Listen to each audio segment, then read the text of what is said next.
ಬೆಳಗಾವಿ ಮಹಾನಗರ ಪಾಲಿಕೆ ಅಧಿಕಾರಿಗಳು ಬೆಳ್ಳಂಬೆಳಗ್ಗೆ ಆಕ್ಟಿವ್ ಆಗಿದೆ. ನಗರದಲ್ಲಿ ತೆರಿಗೆ ಪಾವತಿಸದೆ ಅಂಗಡಿಕಾರರ ವಿರುದ್ಧ ಮತ್ತು ಅತಿಕ್ರಮಣ ತೆರವು ಕಾರ್ಯಾಚರಣೆಯನ್ನ ಕೈಗೊಂಡಿದ್ದಾರೆ. ಮಹಾಪಾಲಿಕೆ ಮಾಲೀಕತ್ವದ ಒಟ್ಟು 14 ಮಳಿಗೆಗಳಲ್ಲಿ ಕೇವಲ 3 ಜನ ಬಾಡಿಗೆ ಕಟ್ತಾ ಇದ್ದು 36 ಲಕ್ಷ ರೂಪಾಯಿ ಬಾಕಿ ಇತ್ತು. ಬೆಳಗಾವಿ ಮಹಾನಗರ ಪಾಲಿಕೆಯ ಕಂದಾಯ ಉಪಯುಕ್ತ ರೇಷ್ಮಾ ತಾಳಿಕೋಟಿ ನೇತೃತ್ವದಲ್ಲಿ ಅಂಗಡಿ ತೆರವುಗೊಳಿಸಿ ತೆರಿಗೆ ಕಟ್ಟದಂತಹ ಮಳಿಗೆಗಳಿಗೆ ಬೀಗ ಜಡಿದಿದ್ದಾರೆ.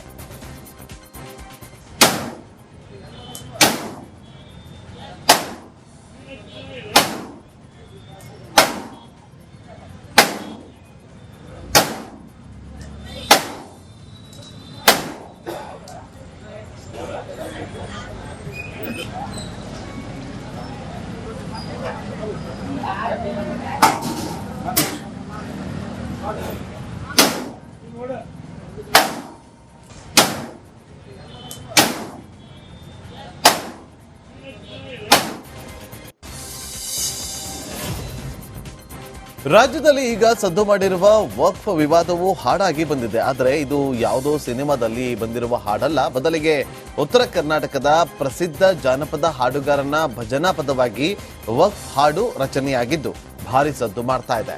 ಮಾಧ್ಯಮಗಳಲ್ಲಿ ಬಂದ ಎಲ್ಲಾ ಸುದ್ದಿಗಳನ್ನ ಸಮಗ್ರವಾಗಿ ನೋಡಿದ ರಮೇಶ್ ತಾವೇ ಖುದ್ದು ಈ ಭಜನಾ ಪದ ಬರೆದಿದ್ದಾರೆ.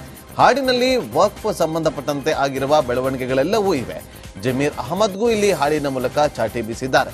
ರೈತರಿಗೆ ಜಾಗೃತಿ ಮೂಡಿಸುವ ಜೊತೆಗೆ ಸರ್ಕಾರದ ವಿರುದ್ಧವೂ ಹಾಡಿನಲ್ಲಿ ಆಕ್ರೋಶ ವ್ಯಕ್ತವಾಗಿದೆ. ಹಿಂದೂಸ್ತಾನದಾಗ ಹಿಂಗ ನಡೆದೈತಿ, ನಮ್ಮ ಆಸ್ತಿ ವಕ್ಫಾಸ್ತಿ ಆಗಾಕತ್ತೈತಿ, ಹಿಂದ ಮುಂದ ನೋಡ್ದಂಗ ನಮ್ಮ ಜನ ಹೊಂಟೈತಿ, ಮುಂದ ಗಂಡಾಂತರ ಬರತೈತಿ ವಾಗಾತಿ,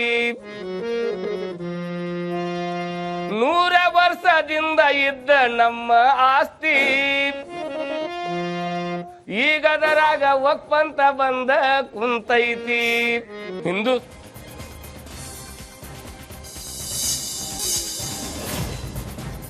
ಕರ್ನಾಟಕ ಗಡಿಯ ಆಂಧ್ರದ ವಿಡಪನಕಲ್ಲು ಸಮೀಪದಲ್ಲಿ ಕಾರು ಮರಕ್ಕೆ ಡಿಕ್ಕಿ ಹೊಡೆದು ಭೀಕರ ಅಪಘಾತ ಸಂಭವಿಸಿದೆ. ಈ ಅಪಘಾತದಲ್ಲಿ 2 ವಿಮ್ಸ್ ವೈದ್ಯರು ಸೇರಿ 3 ಮೃತಪಟ್ಟಿದ್ದಾರೆ. ಓರ್ವ ವೈದ್ಯ ಗಂಭೀರವಾಗಿ ಗಾಯಗೊಂಡಿದ್ದು ಆಸ್ಪತ್ರೆಯಲ್ಲಿ ಚಿಕಿತ್ಸೆಯನ್ನು ಪಡೆಯುತ್ತಾ ಇದ್ದಾರೆ. ಬೆಳಗಾವಿ ಮಹಾನಗರ ಪಾಲಿಕೆ ಅಧಿಕಾರಿಗಳು ಬೆಳ್ಳಂಬೆಳಗ್ಗೆ ಆಕ್ಟಿವ್ ಆಗಿದೆ. ನಗರದಲ್ಲಿ ತೆರಿಗೆ ಪಾವತಿಸದೆ ಅಂಗಡಿಕಾರರ ವಿರುದ್ಧ ಮತ್ತು ಅತಿಕ್ರಮಣ ತೆರವು ಕಾರ್ಯಾಚರಣೆಯನ್ನ ಕೈಗೊಂಡಿದ್ದಾರೆ. ಮಹಾಪಾಲಿಕೆ ಮಾಲೀಕತ್ವದ ಒಟ್ಟು 14 ಮಳಿಗೆಗಳಲ್ಲಿ ಕೇವಲ 3 ಜನ ಬಾಡಿಗೆ ಕಟ್ತಾ ಇದ್ದು 36 ಲಕ್ಷ ರೂಪಾಯಿ ಬಾಕಿ ಇತ್ತು. ಬೆಳಗಾವಿ ಮಹಾನಗರ ಪಾಲಿಕೆಯ ಕಂದಾಯ ಉಪಯುಕ್ತ ರೇಷ್ಮಾ ತಾಳಿಕೋಟಿ ನೇತೃತ್ವದಲ್ಲಿ ಅಂಗಡಿ ತೆರವುಗೊಳಿಸಿ ತೆರಿಗೆ ಕಟ್ಟದಂತಹ ಮಳಿಗೆಗಳಿಗೆ ಬೀಗ ಜಡಿದಿದ್ದಾರೆ.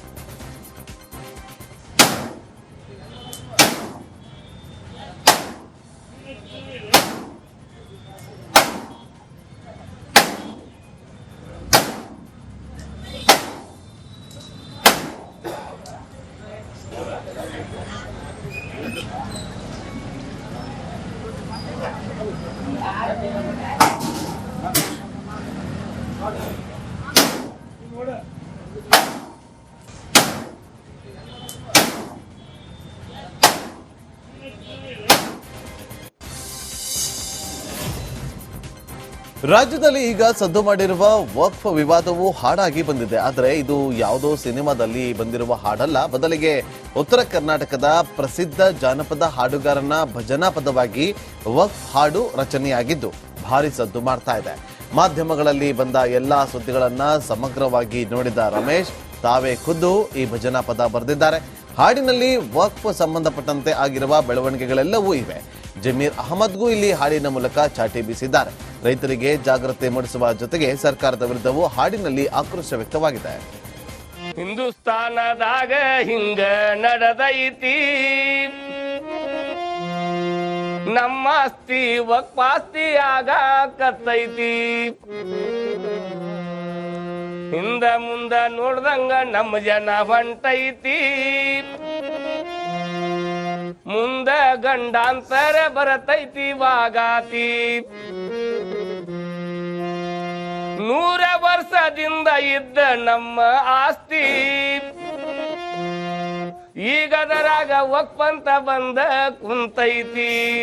ಹಿಂದೂ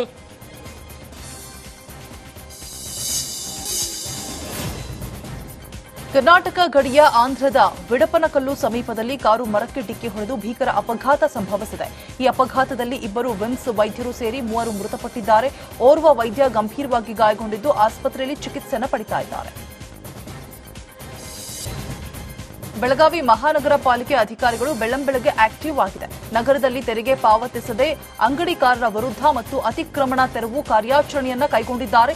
ಮಹಾಪಾಲಿಕೆ ಮಾಲೀಕತ್ವದ ಒಟ್ಟು 14 ಮಳಿಗೆಗಳಲ್ಲಿ ಕೇವಲ 3 ಜನ ಬಾಡಿಗೆ ಕಟ್ತಾ ಇದ್ದು 36 ಲಕ್ಷ ರೂಪಾಯಿ ಬಾಕಿ ಇತ್ತು.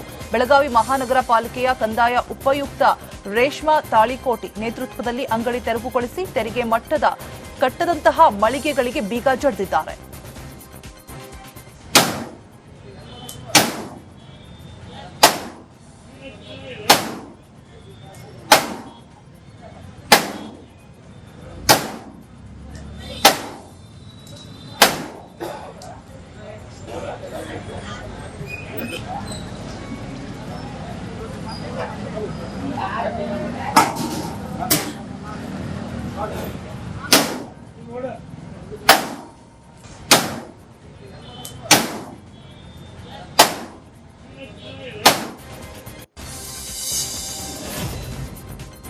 ರಾಜ್ಯದಲ್ಲಿ ಈಗ ಸದ್ದು ಮಾಡಿರುವ ವಕ್ಫ್ ವಿವಾದವು ಹಾಡಾಗಿ ಬಂದಿದೆ. ಆದರೆ ಇದು ಯಾವುದೋ ಸಿನಿಮಾದಲ್ಲಿ ಬಂದಿರುವ ಹಾಡಲ್ಲ. ಬದಲಿಗೆ ಉತ್ತರ ಕರ್ನಾಟಕದ ಪ್ರಸಿದ್ಧ ಜಾನಪದ ಹಾಡುಗಾರನ ಭಜನಾ ಪದವಾಗಿ ವಕ್ಫ್ ಹಾಡು ರಚನೆಯಾಗಿದ್ದು ಭಾರಿ ಸದ್ದು ಮಾಡ್ತಾ ಇದೆ. ಮಾಧ್ಯಮಗಳಲ್ಲಿ ಬಂದ ಎಲ್ಲಾ ಸುದ್ದಿಗಳನ್ನ ಸಮಗ್ರವಾಗಿ ನೋಡಿದ ರಮೇಶ್ ತಾವೇ ಖುದ್ದು ಈ ಭಜನಾ ಪದ ಬರೆದಿದ್ದಾರೆ. ಹಾಡಿನಲ್ಲಿ ವಕ್ಫ್ ಸಂಬಂಧಪಟ್ಟಂತೆ ಆಗಿರುವ ಬೆಳವಣಿಗೆಗಳೆಲ್ಲವೂ ಇವೆ. ಜಮೀರ್ ಅಹಮದ್ಗೂ ಇಲ್ಲಿ ಹಾಡಿನ ಮೂಲಕ ಚಾಟಿ ಬೀಸಿದ್ದಾರೆ.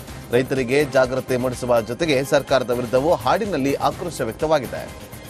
ಹಿಂದೂಸ್ತಾನದಾಗ ಹಿಂಗ ನಡೆದೈತಿ,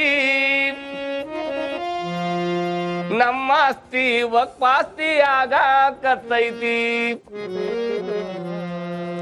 ಹಿಂದ ಮುಂದ ನೋಡ್ದಂಗ ನಮ್ಮ ಜನ ಹೊಂಟೈತಿ, ಮುಂದ ಗಂಡಾಂತರ ಬರತೈತಿ ವಾಗಾತಿ. 100 ವರ್ಷದಿಂದ ಇದ್ದ ನಮ್ಮ ಆಸ್ತಿ ಈಗದರಾಗ ವಕ್ಫ್ ಅಂತ ಬಂದ ಕುಂತೈತಿ.